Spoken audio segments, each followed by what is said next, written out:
Hello everyone, welcome to the Infester house. कैसे हैं आप सब? Hope you all are absolutely fit, fine and healthy. तो बीमारी एक तरफ, काम एक तरफ, बस इसी तरह से मेरा रूटीन भी स्टार्ट हो चुका है। तबीयत ठीक नहीं है, अभी भी नहीं है, और मैंने सोचा था कि मैं 2-3 दिन तब मतलब ट्यूशन की छुट्टी कर दूँ क्योंकि तबीयत ठीक नहीं थी। बट मैंने सोचा कि अगर मैं ट्यूशन की छुट्टी करूँगी ना तो फालतू चीज़ें सोचती रहूँगी, इसलिए मैंने डिसाइड करा कि नहीं, छुट्टी नहीं करूँगी, बस अपना काम करती रहूँगी। अब मैंने सोचा साथ के साथ बाकी के काम भी कर लेते हैं। जितनी देर में कढ़ी बन जाएगी उतनी देर में बर्तन भी हो जाएंगे। एक्चुअली ना मुझे किचन ना फैली हुई बिल्कुल नहीं पसंद, और शायद इसीलिए मैं कभी मेड नहीं रख सकती, क्योंकि मेड का टाइम होता है भाई, वो एक बार या तो सुबह आएगी और एक बार शाम को आएगी बर्तन साफ करने के लिए या झाड़ू पोछा जो भी है, जितने भी काम है। मेरे साथ प्रॉब्लम, अगर मुझे यहाँ पे 4 बर्तन भी दिख रहे हैं ना तो मेरा बीपी हाई हो जाएगा।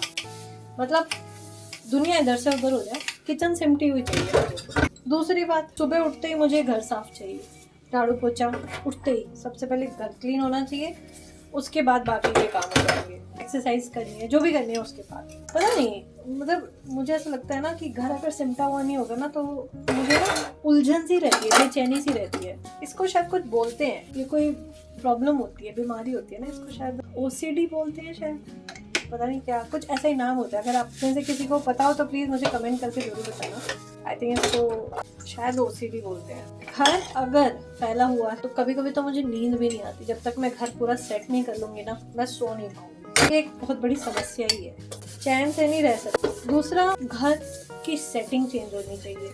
हर 15-20 दिन बाद किचन की सेटिंग भी चेंज होनी चाहिए, घर की भी सेटिंग चेंज होनी चाहिए। अब इस चक्कर में होता क्या है, मुझे तो पता है कौन सा सामान कहाँ रखना है, लेकिन हस्बैंड कंफ्यूज हो जाते हैं कि कौन सा सामान कहाँ रखा है यार, तुम सामान इधर से उधर क्यों करती रहती हो। तो यार मैं बोर हो जाती हूँ, मैं एक ही जगह पे सामान रख के देख के बोर हो जाती हूँ। मुझे कुछ चेंज करना है बार बार। तो ये भी एक प्रॉब्लम ही होती है शायद। आपको पता हो तो बता देना मुझे भी।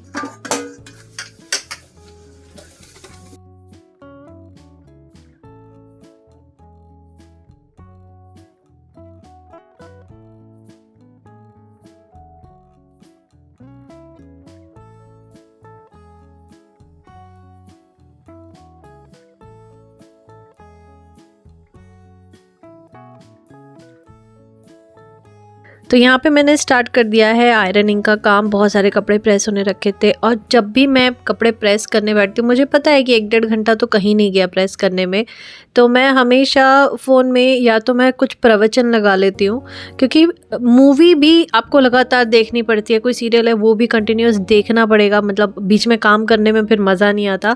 तो सबसे बेटर होता है कि आप कोई प्रवचन या गाने इस तरह की चीज़ लगा लीजिए और अपना ये काम करते रहिए, तो काम पता भी नहीं चलता कब हो जाता है, और साथ में कुछ ज्ञान बुद्धि की बातें हमारे भी दिमाग में आ जाती हैं। जो दिमाग 24 घंटे भागता रहता है ना, वो थोड़ी देर के लिए बिल्कुल थम जाता है।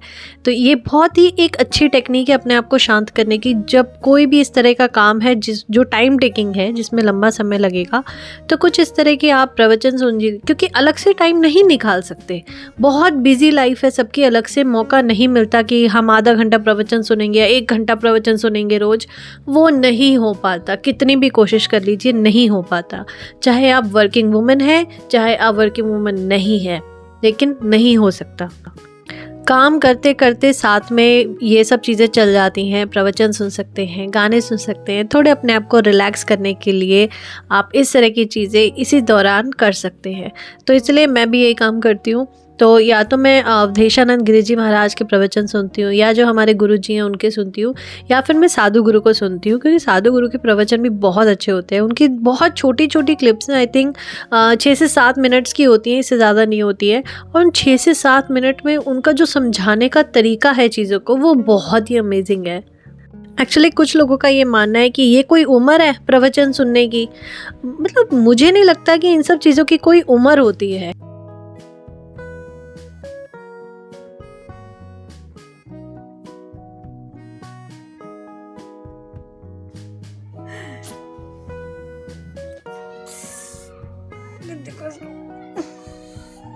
थोपड़े की हड्डियां भी चुभती हैं।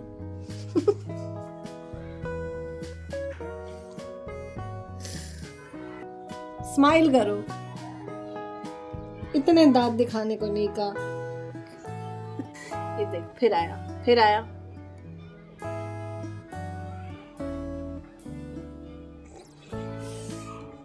हट जाएगा। पहले मैं इसको उठा के रखती हूँ। बहुत नालायक बच्चा है ये बच्चा बहुत नालायक है ये फिर आया। मैं पहले रख के आती हूँ। रुक जा, प्रेस है उधर, प्रेस है।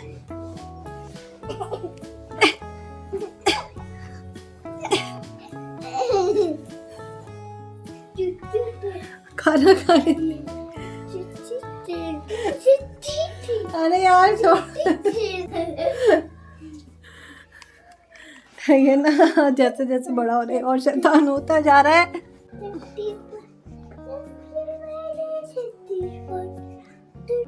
तो बस इसी मौज मस्ती के साथ मैं कर रही हूँ इस ब्लॉग का एंड।